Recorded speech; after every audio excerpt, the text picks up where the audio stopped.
Each of the Gospels take a different tack on the resurrection. In the Gospel of John, you'll find that he emphasizes, because in his Gospel, he emphasizes the personal reactions of people to Jesus. So he's the one who tells the story of Nicodemus coming to Jesus at night. He tells the story of the woman at the well.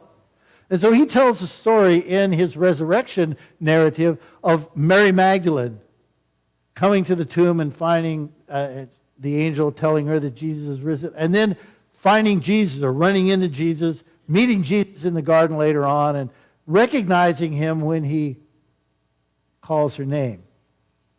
We have Luke. Luke is more just the facts, man. And he goes out of his way to make sure he gets the whole facts and nothing but the facts. He tells us that there were actually several women that went to the tomb, and that there's not one but two angels in the tomb, at the tomb. He also tells us that when the women told the disciples that Jesus was risen, they didn't believe them. That's Luke. Mark is kind of elusive. I mean, almost to the point of mysterious. Here's how Mark ends his resurrection narrative. Trembling and bewildered, the women went out and fled from the tomb. They said nothing to anyone because they were afraid. So what exactly happened? I mean, Mark is not very clear on that. But here we go with Matthew. Matthew is in your face, widescreen, special effects. You know, there's earthquakes, and then there's this angel that comes down. His face is like lightning. I mean, come on. Is this 21st century or what? You know, I could see Arnold Schwarzenegger as the angel, right? Don't be afraid. Was that a good Arnie? No? Okay, sorry. But one of the things that all the Gospels agree on is that it was the women who first heard the announcement that Jesus had risen from the dead. In our reading this morning, we have Mary Magdalene and the other Mary. This isn't Jesus' mother. This is another Mary. There's so many Marys in the gospel, you get a little confused. This is Mary, the wife of Alphaeus, the mother of James. There's another Mary, too, that's the wife of Clopas. And so I guess maybe the first century Jews had problems with names, coming up with names, and so they just, we'll name her Mary. There are a lot of Marys. Anyway, so Mary Magdalene and the other Mary, the mother of James, the wife of Alphaeus, and the other Gospels mention other women, Joanna and Salome, for example. They were the first worshipers of the risen Christ, and they are the first evangelists. Jesus tells them, go and tell my brothers. Go to Galilee, and there you will meet me. The women are the ones who first met the risen Christ, who heard from him, who worshiped him, and then they obeyed him. But before we get to that, in verse 1, we see that they come to the tomb expecting to find a dead man. So Mary Magdalene and the other Mary come to the tomb, and Matthew says they went to look at the tomb. Just to look at the tomb. That to feel close to the one that they had lost. We have that today. We go to the cemetery, right? And some of us will go and maybe talk to the departed one just to feel that closeness, or just go to honor that person, remember that person. So they went to look at the tomb. This one that they had followed, that they had loved, who had loved them, whom they believed was going to bring in the kingdom of Israel. Now he's dead. He's been taken by his enemies and killed and placed in a tomb. And all of those dreams and all of those hopes, they lay dead with him. I don't think we can overstate the despair of these women as they come to that tomb early in the morning. For them, this is the end. And Jesus is dead. So they come expecting to find a dead body. They don't even know how they're going to enter the tomb. In one of the other Gospels, Mary's worrying about how will we roll the stone away to bring the spices in. But God has a different plan, doesn't he? You look at verses 2 through 4. There's an earthquake. I love this. There's an earthquake. That's the Greek word seismos, from which we get, seismic, seismometer, seismologist, seismic activity, an earthquake. The resurrection shakes things up. I just want you to note, this word is also used of the guards. When it says the guards shook and became like dead men, this is the same word, seisme, seismos, seisme is the form. They became like dead men. The resurrection shakes things up. It changes everything. So the angel descends, and here we go on with the special effects. The angel descends, and he moves the stone, and he sits on it. I like that. There's just something cool about that, isn't there? Moves the stone aside, and the angel's sitting there on it. Plop. Okay, I've done it. Big deal. One commentator said, the angel moved the stone not to let Jesus out because Jesus had already left. But he moved the stone so that the women could look inside. He moved the stone so that we could see, so that they could see, and so that we could see through them that the tomb is empty. Now, in Matthew, he doesn't say whether the women look in the tomb or not. The angel says, come look, and he doesn't say they look. Some of the other Gospels, they do look. Mary Magdalene definitely does go in and look. I think in Luke, if I'm not mistaken, they go in and look. But notice the irony of this. It says that the guards shook, seisme, became like dead men. And here's the irony. Jesus, who is supposed to be dead in the tomb, is alive, out of the tomb. And the guards, who are supposed to be alive, outside the tomb, become like dead men. Can you see that? I mean, is this cool or what? There's the irony. The live men become like dead men, but the man who is supposed to be dead is alive. It's like one person said, rocks don't get in God's way. Guards don't get in God's way. Death doesn't get in God's way. God had another plan. Verse 5, the angel speaks to the women and says, I love this, because what are the first words almost invariably out of a mouth of an angel when they meet somebody or when somebody encounters one? What the first words out of their mouth? Always, almost always, don't be afraid. So, hi, how are you? Oh, it's don't be afraid. Why? Well, wait a minute. Here's an angel comes down from heaven. His face is like lightning. I mean, I would be afraid. I would be terrified. He's so terrifying that the guards, these, burly Roman soldiers that are used to death, I mean, they deal in it every day. They become like dead men. Nothing tougher than a Roman soldier. Think about, Navy SEALs, right? Tough guys. And these guys become like dead men. But notice the women, they maintain consciousness. Why? Because the angel speaks words of strength to them. Don't be afraid. The time, by the way, in the Greek, that's very strong. The very first word in the Greek is you. You don't be afraid. So he's making a point. The time to be afraid is over. Jesus' resurrection puts an end to that. And Jesus will say it again to the women, don't be afraid.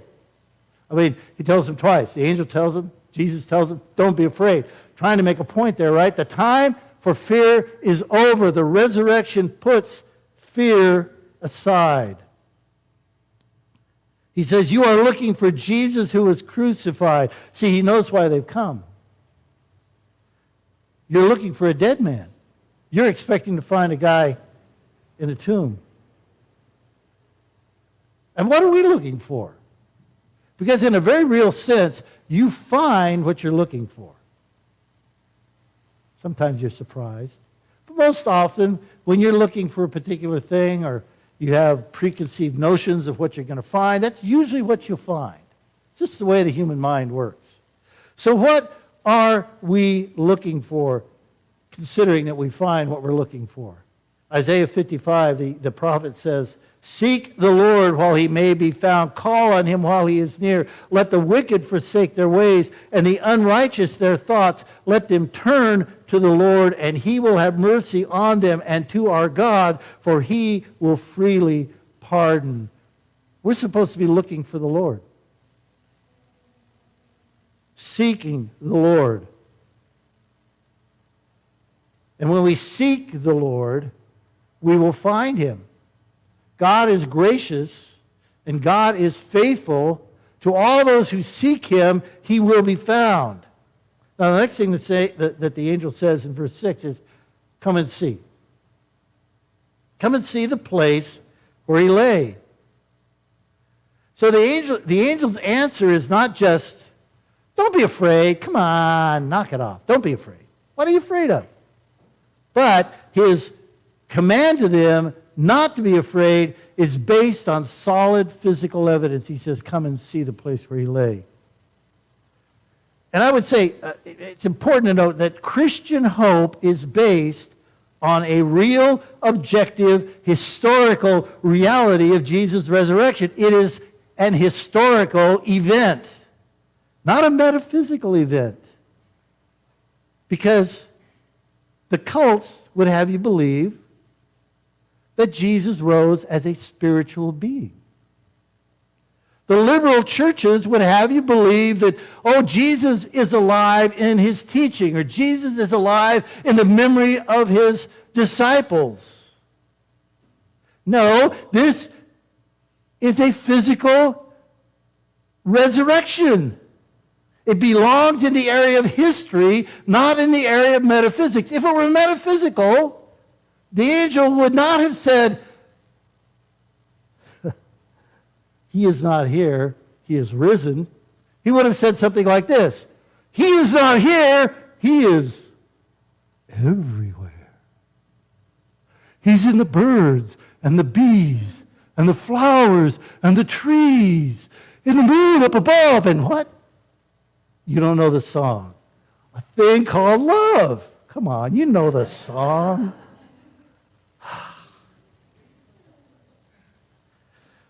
It's been so long. And in the minds of some people, that's what the resurrection of Jesus is. It's just kind of a concept, not a reality. But Christianity is based firmly upon the physical, historical reality of Jesus' resurrection. Now, if Jesus really rose from the dead, certain things are true. First of all, it is evidence for the reality of God. Jesus was raised. The way that is stated in the Greek is a passive, which means he didn't raise himself, somebody raised him. Right? Somebody raised him. God the Father raised Jesus the Son from the dead. It is evidence for the reality of God. I mean, how does that happen? Dead men don't come back from the dead under their own power. Secondly, it is an answer to the question of death. Our culture seems to be on a headlong, terrified flight from death. I mean, and there's nothing wrong with this, but you're eating the oat bran muffins and all of that to lower your cholesterol, and you're getting the Botox so you don't look, so you look young, and you're doing everything you can to keep your life going. I mean, come on. I go to the doctor all the time, and the doctor says, I'll see you in 3 months, Mr. Biddick, because I have a chronic condition. It's called high blood pressure. Anybody surprised? Anyway, so the doctor says I'll see you in 3 months, Mr. Biddick. And I go see the doctor, and I take my pills. That's not wrong, but we don't want to die. But our culture is so terrified of death. Oh, we have euphemisms for death. Bill, he's passed away. Oh, you lost your father. No, I didn't lose my father. He died. Isn't it funny how we, talk about death but don't talk about it? So this is the answer to the question of death. Death is not the end. For the believer, death is just entry into the next chapter. It's the entry into life. A broader, more beautiful, more abundant life.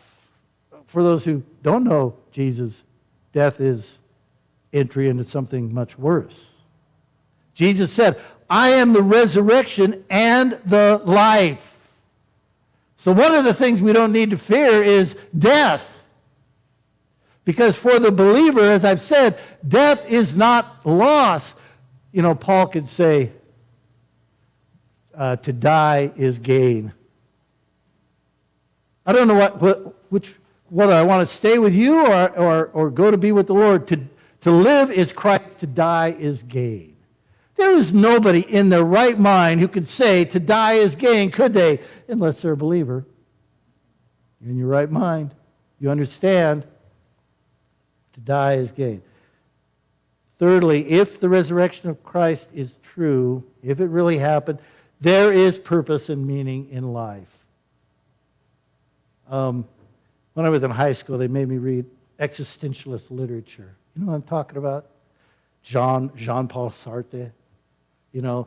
Nausea. And the basic concept is, you don't really know what's going to happen. Life is just this blank, and there's no purpose in it. You make your own purpose. Go out there and, If Christ rose from the dead, there is purpose and meaning in life because he is the Lord of life. And he fills our lives with purpose and meaning as we surrender ourselves to him and work for his will. But can I prove it to you? Probably most of you I don't need to prove it to because you believe it. But there are many people who would ask that question. Well, can you prove to me that Christ is risen from the dead? Well, it depends upon what evidence you will accept. Will you accept the testimony of eyewitnesses? Will you accept the declaration of Jesus himself? Not once, not twice, not 3 times, but 5 times in the Gospels, Jesus said he would rise from the dead on the 3rd day.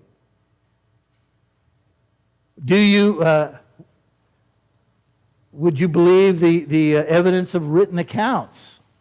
Because we have the written accounts of those who were eyewitnesses to the resurrection of Jesus. But what would you receive? We have more proof for the resurrection of Jesus Christ than we have for the existence of George Washington in terms of the written accounts of it. So, you believe in George, right? Most of us do.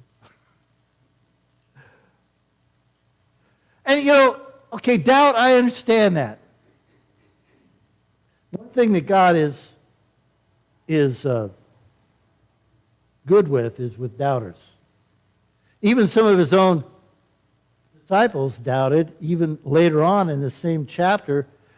When they go to Galilee and they meet him, it says, that's verse 17 of 28, it says, when they saw him, they worshiped him, but some doubted. What's going on in those guys' heads? There's Jesus right there. I don't know what's going on. They're thinking, well, maybe he's got a twin brother, someone that looks just like him, and he's here, I don't know. But doubt is a real thing.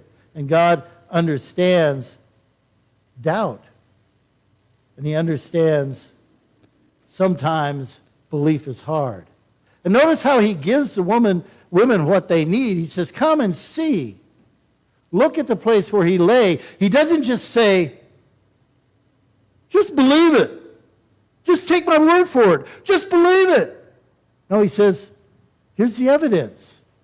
Look at it. You know what you're being invited to do there? You're being invited to think.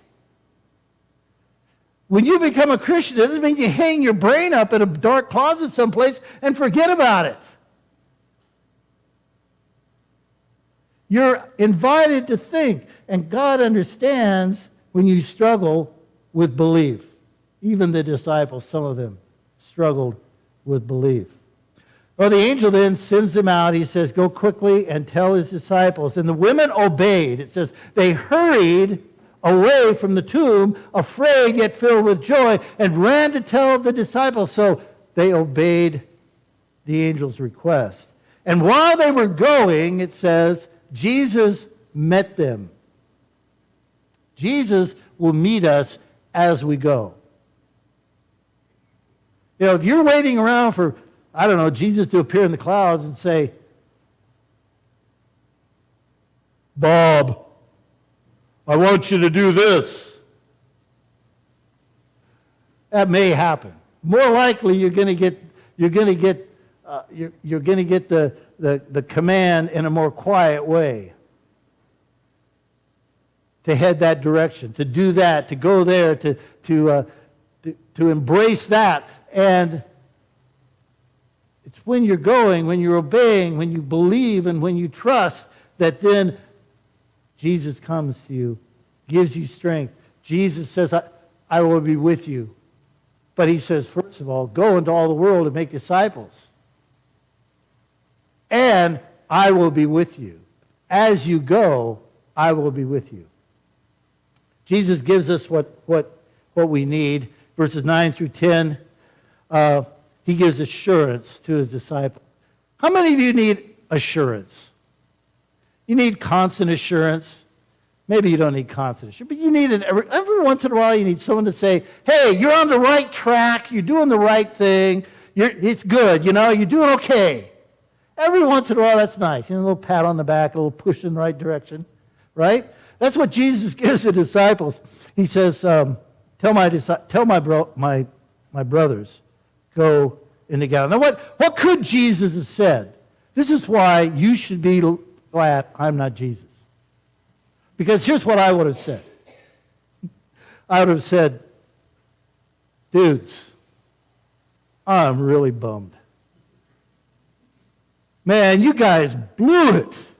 Because they did. They all took off.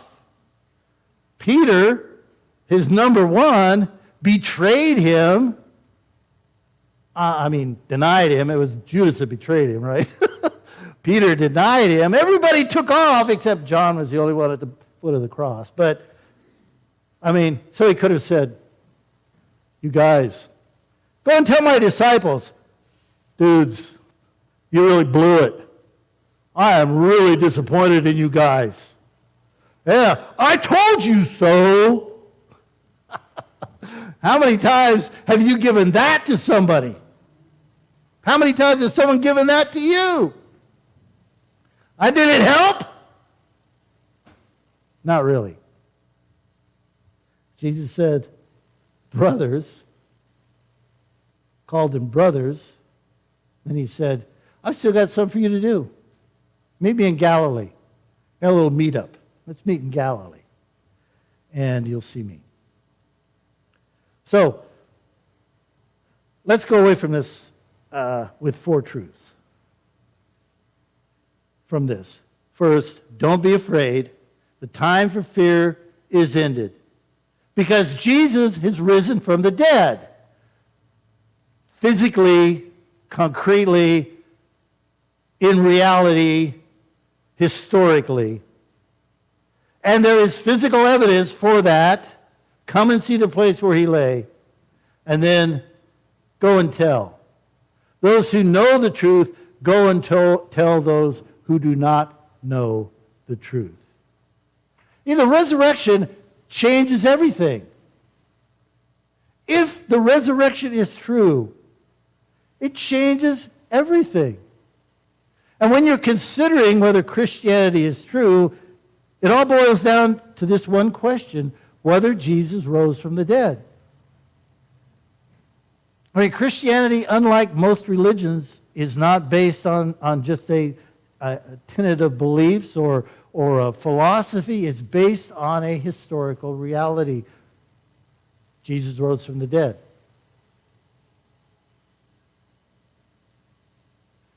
The lives of Christians today demonstrate that the resurrection is still changing people. It changes fear into love. It changes despair into joy. The resurrection changes people from being spiritually dead to being alive to God. It changes guilty condemnation into a celebration of forgiveness and freedom. It changes anxiety into hope, a hope that goes beyond the grave. It can change our sinful hearts so that they want to follow the Lord Jesus. And the power of the resurrection is relentlessly killing sin in every true Christian. If we neglect to emphasize this truth, many Christians will have a meager expectation of the extent to which they can now experience the resurrection life and victory over sin. So resurrection is far from being something we only benefit from in the future. It changes our lives at this very moment, day by day, as we live them in this world. Let's stand for prayer.